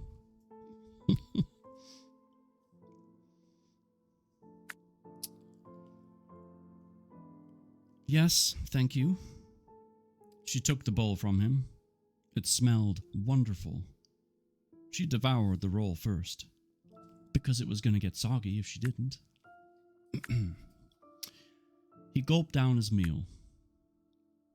"Wish I had time to enjoy your company more, but I have to check on my other prisoner before we go." "Other prisoner?" "Oh, I didn't tell you, did I? In the cage. The bastard who tried to kill me." Oh, now there's a turn of events. I didn't see that coming. Oh, snap. He left her with a shocked expression frozen on her face. Her heart pounded in her chest. And some people finished the puzzle. Good job, guys. And lady. Let's see what it says. Model of a Christmas-themed village. Darn right. Well done. Good job. You did it. Yas, puzzle crew unite. You know, you should take it on the road. Puzzle groups unite. Quite the act. I'll make it more challenging next time, shall I? This one was a little over 400 pieces. I can make the pieces smaller and more, if you wish.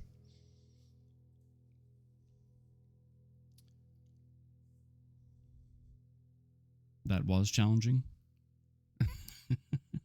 No, he wasn't ready. Alright, fine, I'll keep it how it is. Her heart pounded in her chest. No, he certainly had not told her. Orion was here? With them? Now she knew she had to devise a plan to escape and spring him from the cage. They were a week out from HQ. She'd have to figure out something soon. It's difficult with tiny pieces. Well, yeah, that's what makes it a challenge.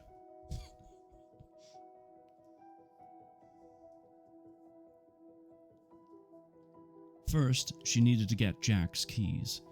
He kept them on his person at all times unless he was sleeping.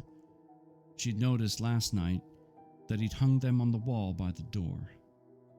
Well out of her reach, she'd have to get them from him. But how? That night they camped to the north of Waterton. With the road still mucky, the traveling had been slow. Shortly after stopping, Jack checked on her. "I have a surprise for you," he said. "You're letting me go?" "Don't be silly, babe. No, not that.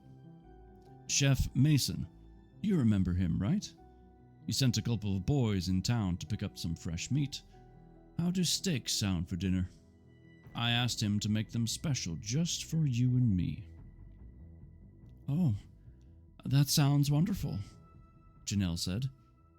She rubbed her shackled ankle. "Man, this thing is chafing. Could you?" "Sorry, babe. Gotta go. Officer duty and all that. I'll be back later with the steaks." "Any chance of scrounging up some wine?" she asked, an idea flashing in her head. "You know, to go along with the steaks." "Ooh, good call. I'll see what we got, okay?" With that, Jack was gone. Janelle sat on the edge of the bed, absently rubbing her ankle. This could work out better than expected, yet something nagged at her. Although he was the enemy, she still loved Jack, and she believed that he loved her just as much. Doing what she was planning to do would put his career, if not his life, in jeopardy. But she refused to go along with him to HQ, no matter what Jack promised about keeping her safe. Tourette would get whatever Tourette wanted. In this case, he wanted to learn everything about her enlightenment and how it affected her program. Since she barely knew herself what was happening, he'd quickly move on from interrogating her to mind-raping her.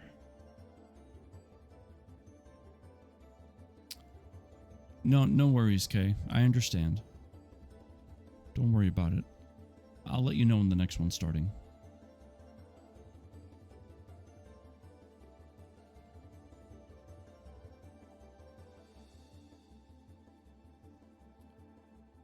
She'd seen it happen once to a fellow soldier.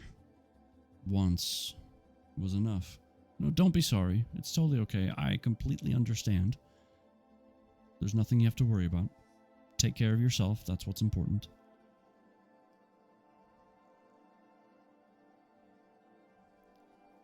Try and get a solid 8 hours of sleep. That would be an idea.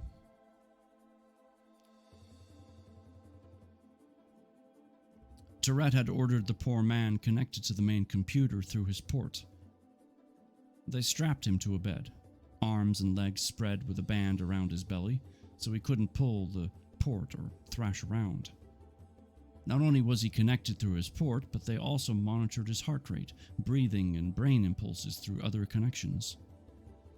Tourette forced the man into a comatose state to strip his mind of any defenses, natural or program-initiated, and tore his mind apart, looking for any information about his enlightenment he may have buried deep within himself.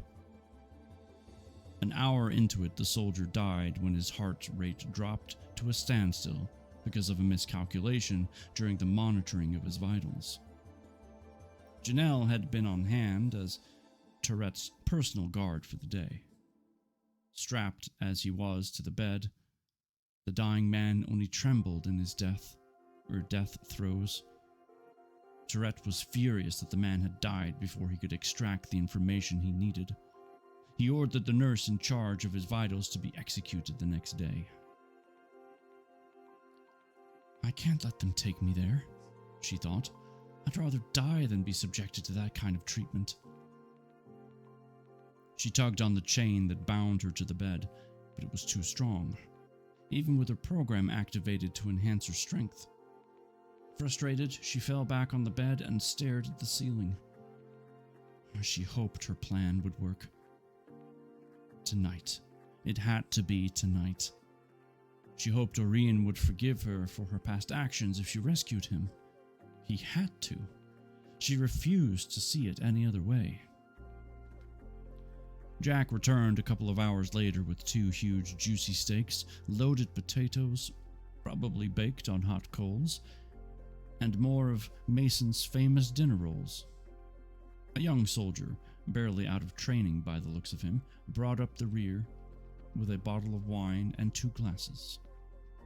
Jack dismissed him as soon as he set the wine on the table. He handed her a plate and poured the wine. Her mouth watered at the aroma of the steak. She hadn't had steak in ages. Jack handed her a glass of wine and pulled his desk chair over to the bed, as he did every evening. He took his officer's jacket off and hung it on the back of his chair before seating himself in the chair. Janelle heard the keys rattle in a pocket. Her steak was cut into bite-sized pieces. Don't want me to have any sharp objects? He grinned. You got it, babe. I cut both our steaks before bringing them. She took a bite, savoring the taste as she chewed. Jack was lucky to have Mason. He was one of the best chefs in Trustee. He could make shoe leather taste great with the right spices, and Janelle was certain that there was even a story to back up that claim. She took a slow sip of her wine until Jack picked his up and began to drink. Then she drained the whole glass, knowing he would follow suit. By the time they had finished eating, the bottle was empty. Jack had downed 4 glasses to her too. He'd always been easy to get drunk. Just lead him on, and he'd follow by draining the glass every time. But Jack was no lightweight either. 4 glasses wouldn't be enough. Got any more? She asked, swirling the last swallow in her glass. No, that's it, sorry. Uh-oh. Well, damn, I'd sure like some more. I do have a bottle of brandy. Brandy? Why, Jack, I do believe that's contraband. Shh, not so loud, babe. I use it to help myself sleep. You know how lousy it can be on the road. Oh, believe me, I remember. So, where is it? Share some with me.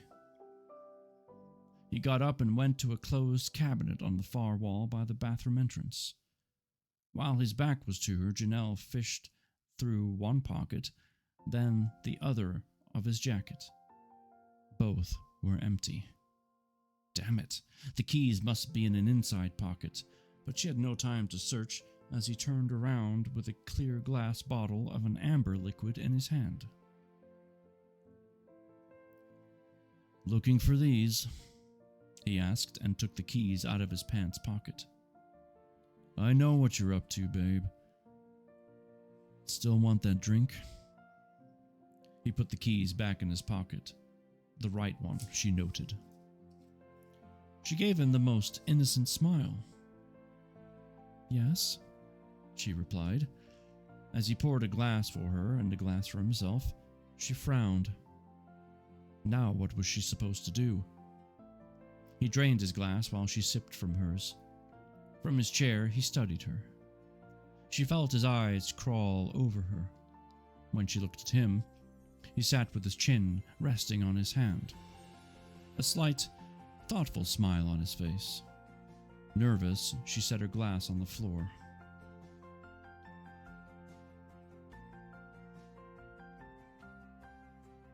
You want to set him free, don't you? He said. He has something you need, doesn't he?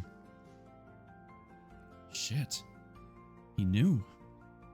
I have no idea what you're talking about. Oh, please, Janelle. Cut the bullshit. I know what you're trying to do. You're trying to get me drunk so you can steal my keys. No. That's not it. That's not it at all. He slapped her. The unexpected sting brought tears to her eyes. When she dared look at him, she saw the program's initiation flash fading in his eyes. An icy head of sweat traveled down her spine. Jack? What are you doing? She brought her knees up and pushed herself to the far corner of the bed. He moved, lightning quick. She stood up and grabbed her by the front of her shirt, pulling her to him. Do you really think I'm that stupid? Do you? Spittle flew from his lips as he spoke. He punched her in the stomach and let her fall back onto the bed. She scrambled against the wall. There was nowhere to go. Her own program flared to life. Is that a challenge? Good. You know I like challenges. Looking at him now, this was not Jack, not the real Jack. This was Program Jack. Jack under orders, just like before. There was no reasoning with him, but she had to try. You know I'm no match for you, she said. Jack, you'll kill me. Will Tourette want that? Please, just calm down. He paused. You're right. Instead, he lunged at her, pinning her to the bed. She smelled the brandy on his breath. You know what I need right now? All this battle rage. It's gotta go somewhere. Oh, okay, Jack. Whatever you want, just let me undress. He stood up and pulled off his shirt. His pants dropped to the floor. She heard the keys clink as they hit. Her own pants had to follow the chain to the floor. She made it as if to push them down, reaching for the empty wine reaching for the empty wine glass still sitting by the bed as she did so. In a flash, she broke the stem of the cup and came at him with it. She drove the broken stem into his left cheek and forced it all the way in, to the base. Jack screamed in pain and flailed backwards. He fell over the chair and crashed to the floor. Janelle grabbed from his pants, now pooled beside the bed. She reached into the correct pocket and grabbed the keys. Then she pulled her pants back on and flipped through the keyring. She looked for the smallest key, found it, and undid the lock. The cuff on her ankle fell free. Jack lay on the floor, groaning. Fucking whore. He moaned, clawing at the glass stem embedded in his face. Fucking whore, I'll kill you. For a second, Janelle froze, unsure of what to do. She spied her sword by the door where Jack had set it. Committed now, she grabbed it and swung open the door. Darkness lay over the camp. She closed the door behind her, drowning out Jack's moans. But she didn't have much time. She had to find Orion and release him before the entire camp was roused. She'd done that much damage, why not just end his life? Easier said than done, of course. The cage was easy to spot. The size of it towered over the various tents, but she'd have to run through an entire camp to reach it. She decided to skirt around the perimeter of the camp, praying the sentry was elsewhere. Her engaged battle program kept her sight sharp, her steps silent. She already had the correct key in hand. She had used it enough in the past to recognize it. Now, she had to make it to the cage. The whole run would take less than a minute, Everything rode on Jack being incapacitated enough to give her time to free Orion and escape with him. The cage loomed ahead of her.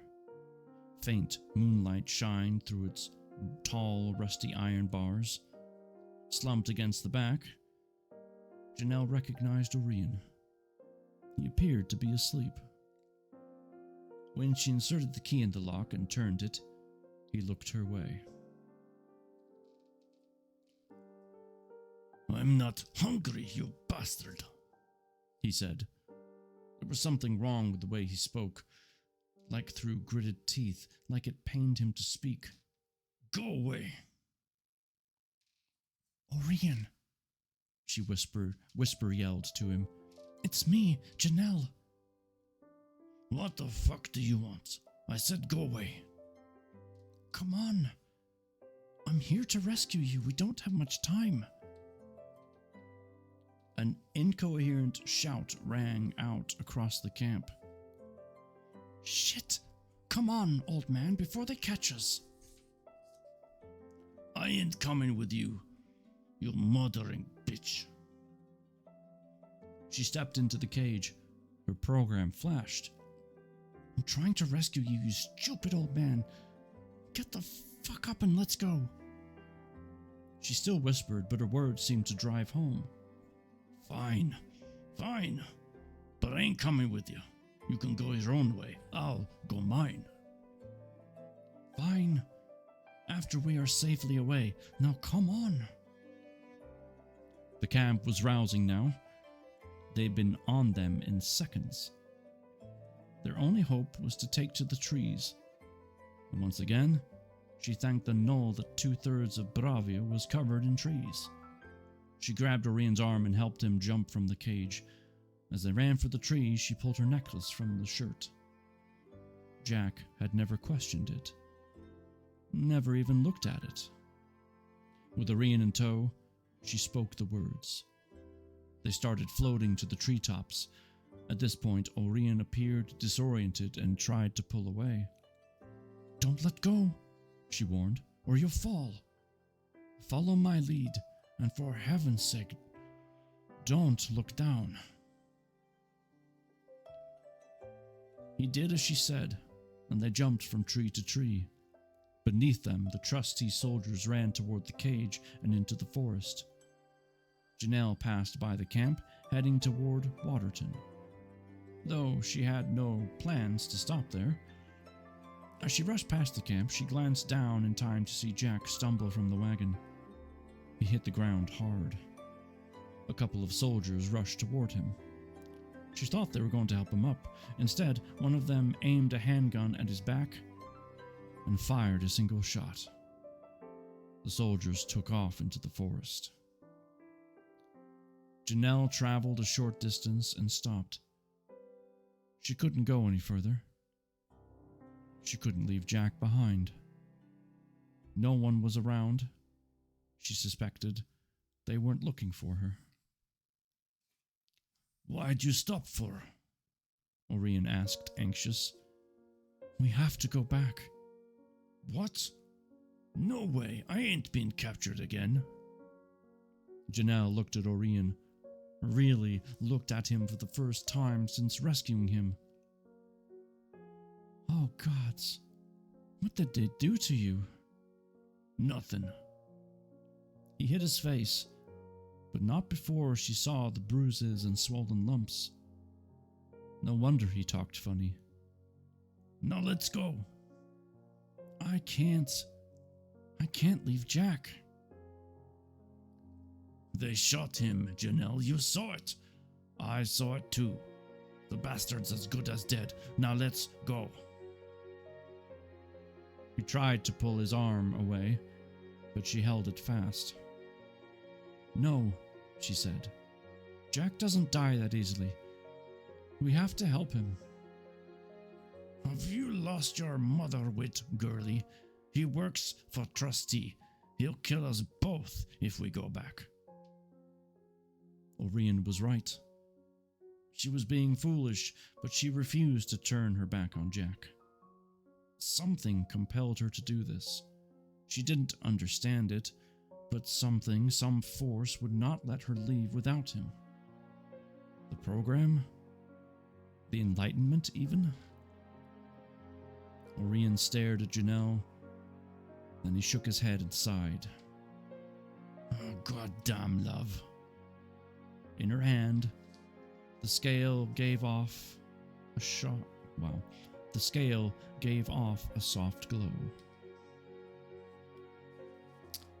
And that ends chapter 12. Oh boy. A very confusing relationship they have. She could have just tried to, knock him out, but instead she broke the bottle and jammed it into his face. I'm surprised his jaw didn't fall off or something. And now she's like, oh, I can't leave him. No. It's very, very tormenting, it must be. Well, there you go. That's what happens, though, Jack. When you leave her chained up to the bed. The program messes up everything. Yeah, sure does. This is just a gentle reminder, folks, that if in the next 5 to 10 years, Meta or another large company like Amazon wants to put a chip inside you, don't do it. Don't do it. It's not worth it. All right. Well, I want to say thank you for being here tonight. That was a solid few chapters we got in there. And I'm still very curious as to what's going to happen. Because I don't know.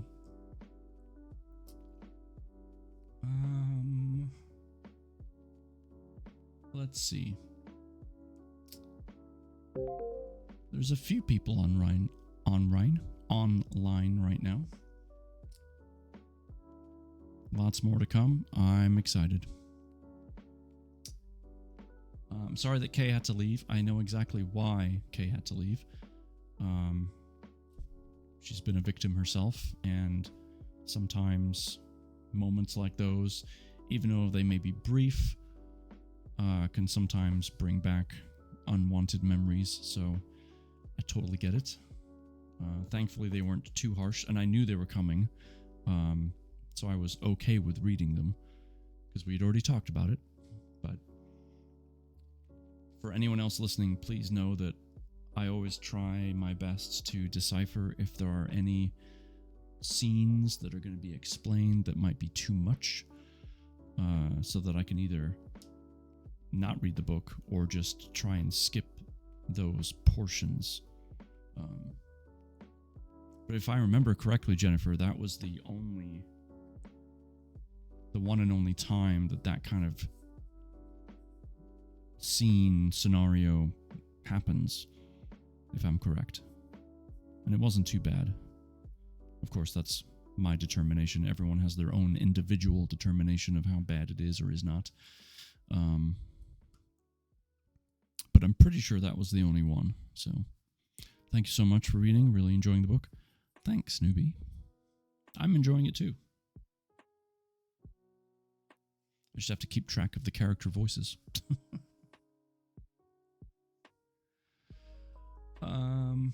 Right. Let me focus on where we're going to rate to. My eye. Calm down, eye. It's getting irritated. Let's see. We've got Here There Be Monsters playing Stardew. The only one, yes. There's Tourette's thing later, but I do not go into details. Okay. Maybe that was what I was originally thinking of. I just forgot that it was about Tourette.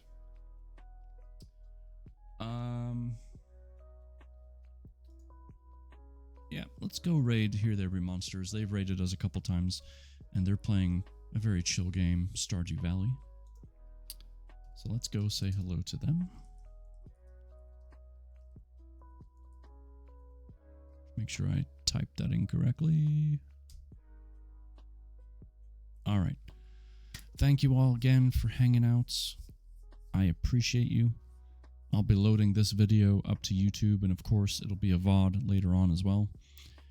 But yeah, hope you have a good night, a good start to your week. Tomorrow's Monday. But who knows what might happen this week, you know? You might be surprised. Something great could happen.